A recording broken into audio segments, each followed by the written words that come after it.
The leg extension, one of the most commonly used leg exercises we've got in the gym, and actually a really important exercise, believe it or not. So some people give it some shit for a bunch of different reasons, but one of the primary reasons it's great is that of the 4 quad muscles, one of them does something slightly different to the others. So we've got 3 that are known as our vastus group. So we've got vastus, lateralis, intermedius, and medialis, outside, in the middle, and on the inside, right? And they all attach into the knee tendon, into the patella tendon, and on the femur itself. So they only act in extending the knee, right? They can't do anything about the hip.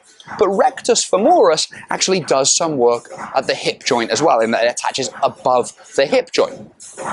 One of the things that kind of means, when we squat, because the knee and the hip move at the same time, any muscle that crosses more than one joint and moves both of those joints at the same time tends to not be able to do very much when you do both of those functions at the same time. So when we look at quad growth, when we do squats and leg presses, and we look at where it occurs, it doesn't occur in the Rec Fem, it occurs in the Vastus group.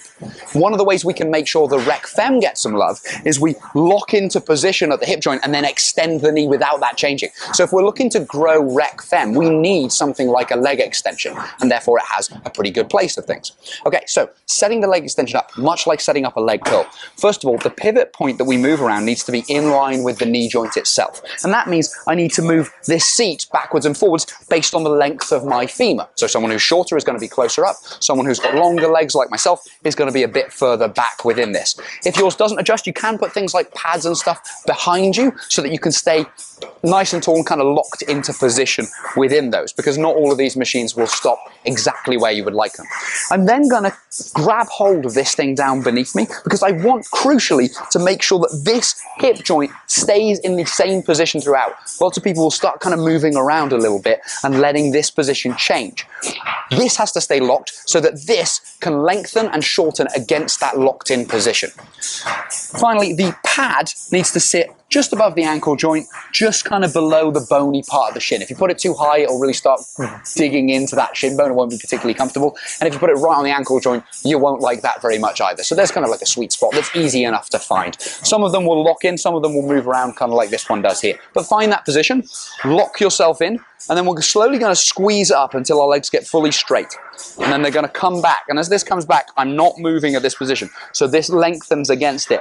And then it starts to, and I'm going to pull myself in a position so this doesn't start to raise, because this wants to raise me up out of it. Yank, pull myself down into that position, fully shorten, and control that movement as it goes down. One of the other ways that this tends to go wrong, if Chris just comes round to the front a little bit for me, and keeps the view roughly on my leg here, is that as my leg extends upwards against this, it'll want to rotate, usually inwards. We tend to see people's leg turning inwards, and that just shifts that line of force rather than a straight line that keeps this right on the quad. It takes it slightly off. So what we don't want to see is any change in angle of the femur as we go through this movement. We also don't want to use kind of momentum and see any bouncing. I want to slow tap that just till it goes back to the stack, but not so much that it rests down on itself. So I've still actively got hold of this weight here, and then I'm going to squeeze it up on that same line, pause, and control my way back down. And if you can do that, the leg extension is a great way to hammer your quads, and in particular, Rec Fem.